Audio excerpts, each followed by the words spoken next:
सारे दुखी लोगों को सुखी करने की कोशिश की। बाद में वो एक दिन ऐसा सोचा कि मुझे तीर्थ यात्रा जाना है, तो तीर्थ यात्रा जाने के सोचते ही वो प्रधान को उनका राजकाज सौंप देते हैं और तीर्थ यात्रा चले जाते हैं। बाद में तीर्थ यात्रा जाते जाते वो कर्नाटक राज्य पहुंच जाते हैं। कर्नाटक राज्य पहुंच जाते हैं तो अब वो वणिक की दुकान शॉपकीपर की दुकान में थोड़े दिन आराम करने के लिए रुक जाती है। वहाँ वहीं की एक शॉपकीपर की एक लड़की थी, वो बहुत जिद्दी थी। वो उन्होंने कितने सारे लड़के बताए, मगर वो सभी के साथ शादी करने के लिए मना कर रही थी। बाद में वो विक्रम राजा वहाँ रुके थे, वो शॉपकीपर को भी नहीं पता था और वो लड़की को भी नहीं पता था। बाद में वो कंटाल कर वो गर्ल्स है ना, वो कुएं में गिरने के लिए गई। कुएं में गिरने के लिए गई तो विक्रम राजा ने उनको रुका कि तुम रुको, मैं ही विक्रम राजा हूँ। तब वो कहने लगी तो मेरे साथ आप शादी कर लो। तो विक्रम राजा ने कहा कि नहीं, अभी तुम मेरे साथ शादी नहीं कर सकती क्योंकि मुझे तीर्थ यात्रा जाना है। तो वो एक की वो बहुत जिद्दी थी, इसलिए उसने कहा कि नहीं, आप अभी ही मेरे साथ शादी करो। फिर वो गंधर्व विवाह कर लेते हैं। बाद में भी उनके पुत्र होता है, वो पुत्र का नाम है विक्रमचरित्र। विक्रमचरित्र बड़ा होता है और उसका मित्र है, उसके साथ झगड़ा होता है दोनों का। तब झगड़े में एक दूसरा बच्चे ने बोल दिया कि तू तो नाम है बाप का है। फिर ऐसा विक्रमचरित्र को दुख हुआ तो उसकी माँ से जाकर पूछा कि माँ, क्या मैं ना बाप का हूँ? तो फिर उसने जवाब दिया कि नहीं बेटा, तू तो तेरे तो विक्रम राजा जैसे पिता है। फिर उनको ढूंढने के लिए वो विक्रमचरित्र उज्जैन नगरी चले जाते, मगर वहाँ पे रहने के लिए एक मालन के घर रहता है। वो मालन हर रोज विक्रम राजा के घर फूल बांटने के लिए जाती थी। तो राजा के पास कैसे पहुँचाऊँ मैं ऐसा संदेश कि मैं विक्रम चरित्र आपका बेटा हूँ? तो फिर ऐसा कहते हैं ना कि बाप जैसा बेटा है, तो विक्रम चरित्र भी विक्रम राजा से ज़्यादा तेजवान थे। इसलिए उसने सोचा कि मैं मालन के साथ एक चिट्ठी भेज दूँ तो शायद पता चल जाए। तो उसने ऐसी चिट्ठी भेजी, मगर विक्रम राजा को लगा कि ये तो कोई डाकू का काम है।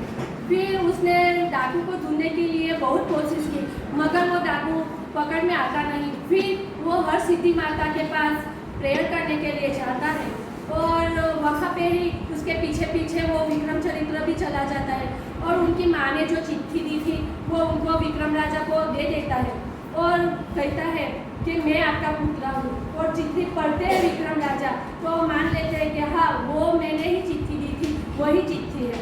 तो फिर राज्य में उनकी मुलाकात उनकी माता को भी बुला लेते हैं और उनका सबको दिखा देते हैं कि ये मेरा पुत्र है। तो उसी समय एक दुखी का पुकार सुनाई देता है कि राजा जी मेरी मदद करो, मेरा पुत्र का जन्म होते ही मेरा गांव में पूरा पानी तालाब सब कुछ सूख गया है, दुकाल पड़ने लगा है, तो आप मेरी कृपा कीजिए। मुझे ऐसे व्यक्ति की बलि चाहिए जो 32 लक्षण का हो। तो विक्रम राजा ने कहा कि मेरी ही बलि ले लो, मैं ही 32 लक्षण का हूँ। तो फिर उसने सोचा कि नहीं, आप तो प्रजा के दुख दूर करते हो, तो आपकी बलि कैसे मैं चढ़ाऊँ? फिर उसने सोचा कि तो मेरा पुत्र है, तो मेरा पुत्र मुझसे भी ज़्यादा 32 लक्षण से ज़्यादा तेजवान है, तो मेरे पुत्र को लेकर जाओ। मगर हाँ, तो फिर उनको लेकर जाता है और उनकी बलि चढ़ाने में उसका सिर काटने के लिए जाता है। तब वो ग्राम देवी प्रकट होती है। ग्राम देवी प्रकट होते ही कहती है कि नहीं, आपका सिर कटवाने का कोई ज़रूरत नहीं, आपके थम से 2 बूंद आप नदी उसमें तालाब में डालोगे तो पूरा तालाब भर जाएगा। ऐसे वो 2 बूंद डालते हैं और तालाब भर जाता है। पुराने ज़माने में ऐसे राजा मिलते थे, मगर हमारे वर्तमान में मैं सोचती हूँ कि हमारे मोदी जी ऐसे हैं वर्तमान में। एक समय की बात है एक बहुत बड़े तालाब के पास एक बगुला रहता था। वो बगुला हर रोज उस तालाब के पास आके तालाब की मछलियों को खाकर अपना दिन गुजारता था। उस तालाब के पास एक केकड़ा भी रहता था। थोड़े वक्त के बाद वो दोनों में अच्छी दोस्ती हो गई। जैसे दिन गुजरते गए वो बगुला बूढ़ा होने लगा। दिन बे दिन उसकी ताकत कम होने लगी और वो मछलियों को भी नहीं पकड़ पा रहा था। थोड़े दिन वो कमजोरी की वजह से भूखा ही सो जाता था। अरे अगर ऐसा ही चलता रहा तो मेरे लिए बहुत मुश्किल हो जाएगी। मुझे कुछ तो जल्दी सोचना पड़ेगा वरना मैं बहुत जल्दी मर जाऊंगा, उस बगुले ने सोचा। थोड़े दिन गुजर गए। एक दिन वो केकड़ा तालाब के पास बगुले को मिलने के लिए आया। केकड़े को आते हुए देखकर बगुला सोच में पड़ने और चिंता करने का नाटक करने लगा। तुम्हें क्या हुआ? तुम बहुत परेशान दिख रहे हो, केकड़े ने पूछा। बगुले ने जवाब दिया, मैं क्या कहूँ, आज सुबह तालाब के पास आते वक्त मैं एक ऋषि को मिला। क्या कहा ऋषि ने? केकड़े ने पूछा। ऋषि ने बोला है कि यहाँ 12 साल तक बारिश नहीं होने वाली। वो सुनने के बाद मैं बहुत परेशान हो गया हूँ। मैं तो पक्का मर जाऊंगा क्योंकि मैं बूढ़ा हूँ ना। मुझे तो बस तुम लोगों की चिंता है। बारिश के बिना तुम लोग कैसे जियोगे?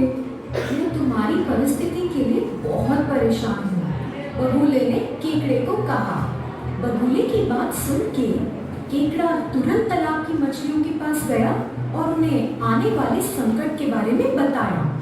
उसे सुनकर मछलियाँ डर कर बोली, अरे अब हम क्या करें? पानी के बिना हम कैसे जिएंगे? हर रोज एक बगुला तालाब के पास आता है ना, उससे मदद मांगते हैं, एक मछली बोली। सभी मछलियाँ उस बात से राजी हुई और केकड़े की मदद से बगुले को मिलने के लिए गए। मछलियों ने कहा, बारिश के बिना तालाब में पानी नहीं रहेगा, आप कोई उपाय ढूंढिए और हमें आने वाले संकट से बचाइए। मछलियों ने बेनती करी। बगुले ने चालाकी से कहा, इस जगह से थोड़ी दूर एक बहुत बड़ा तालाब है। अगर चाहो तो मैं एक एक करके तुम लोगों को उस तालाब पर पहुंचाकर इस खतरे से बचाऊंगा। तुरंत सब मछलियां खुशी से मान गई। तब से बगुले ने एक एक करके मछलियों को ले जाना शुरू किया। बगुला उन्हें नए तालाब के नाम पे लेकर जाता, पर रास्ते में खा जाता और वापस लौट आता जैसे कुछ भी नहीं हुआ। कुछ दिन बीत गए। एक दिन केकड़ा बगुले के पास आया और बोला, कृपया करके मुझे भी उस तालाब के पास ले जाओ, मुझे भी अपनी जान बचानी है। बगुला भी हर दिन मछलियाँ खाकर ऊब गया था, तो उसने केकड़े को खाने का सोचा और केकड़े की बात मान ली। क्योंकि केकड़ा मछलियों से ज्यादा बड़ा है, वो बगुले की चोंच में नहीं बैठ पाया, इसलिए वो बगुले के पीठ पर चढ़ गया और आराम से बैठ गया। दोनों ने उड़ान शुरू की, पर बहुत समय के बाद भी जब केकड़े को तालाब नहीं नजर आया, वो अपना धीरज खो बैठा और बोला, और कितना दूर है वो तालाब? तब बगुले ने असली रंग दिखाकर बोला, मैं तुम्हें तालाब के पास नहीं लेकर जा रहा हूँ, मैं तो तुम्हें बाकी मछलियों की तरह खाने वाला हूँ। केकड़े को बगुले का स्वार्थी रूप देखकर बहुत गुस्सा आया। केकड़े ने बगुले का गला बहुत जोर से अपने पंजों से पकड़ा। बगुला सांस नहीं ले पाया और गिर गया। तुरंत केकड़े ने अपनी जान बचाई और बची हुई मछलियों को इस घटना के बारे में सूचित किया। तभी से उन्होंने निर्णय ले लिया कि किसी पर भी बिना सोचे समझे विश्वास नहीं करेंगे। और उसकी कहानी का मोरल ये है कि आंखें बंद करके किसी पर विश्वास नहीं करना चाहिए। का नाम है देवशक्ति राजा। मेरे पुत्र को दिखाकर आपको स्टोरी बताऊंगी। मेरी ये है देवशक्ति राजा। देवशक्ति राजा का एक लड़के के पेट में सांप चला गया था, तो वो सांप चला गया तो इसलिए वो परेशान तो होगा ही।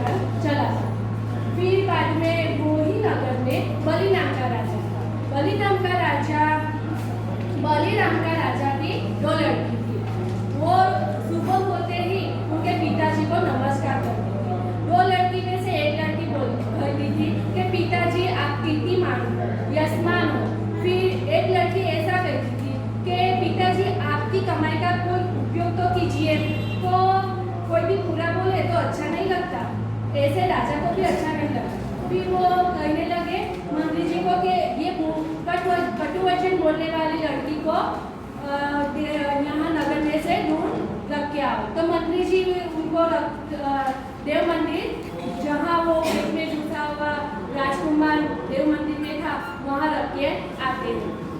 तो वो लड़की थी, वो मनोमन उनको सेवा करती थी, ऐसा करती, मगर राजा ने उनको नगर से बाहर रहने के लिए कहा था, इसलिए वो राजकुमार को लेकर दूसरे नगर में जा रही थी। वहाँ आराम करने के लिए रुकी। राजकुमार को रखकर एक पेड़ था, वहाँ पे राजकुमार को कहा कि आप यहाँ थोड़ी देर आराम कीजिए।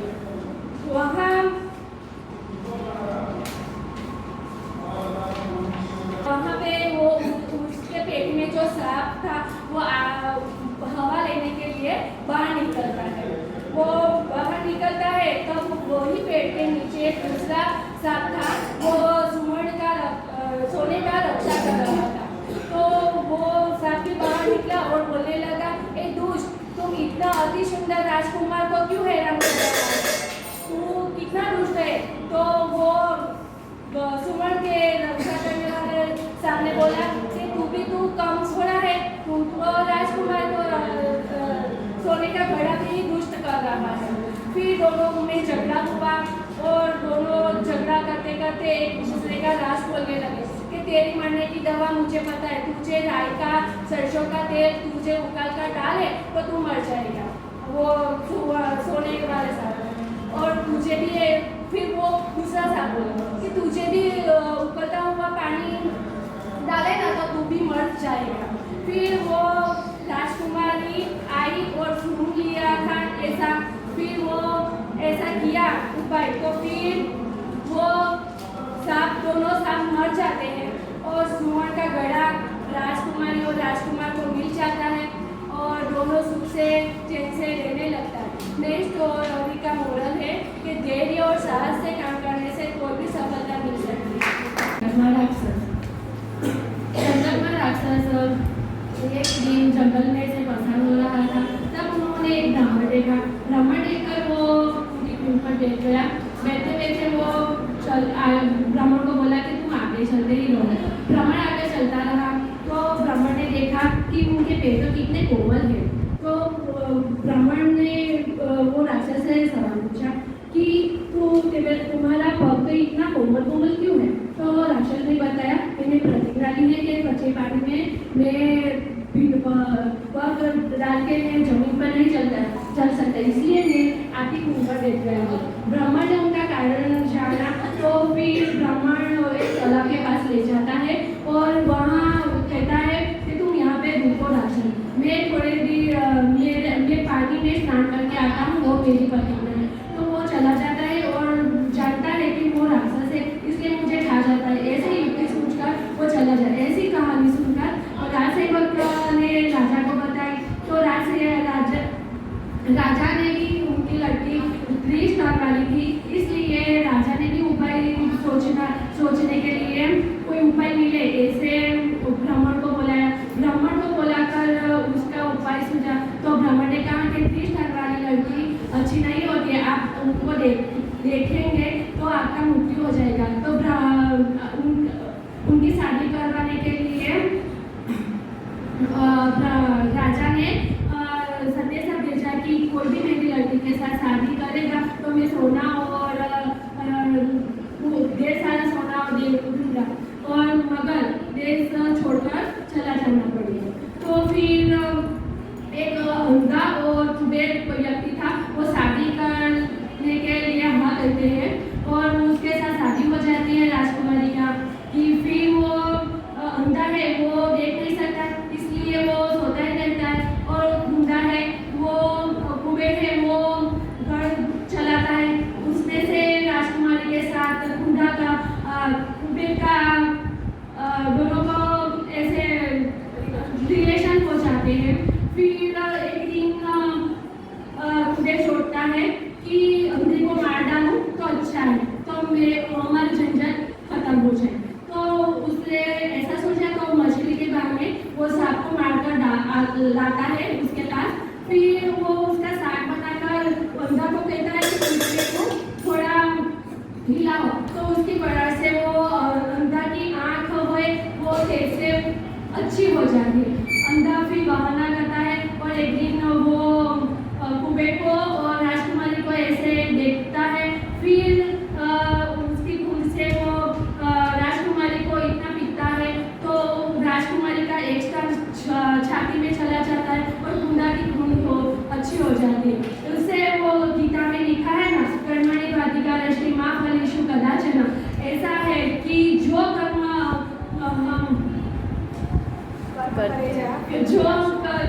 है उनका फल तो मिलता ही है, मगर हमें स्टोरी ये है कि फल तो मिलता ही है, मगर उसमें हमें साहस और सिद्धि रखनी पड़ती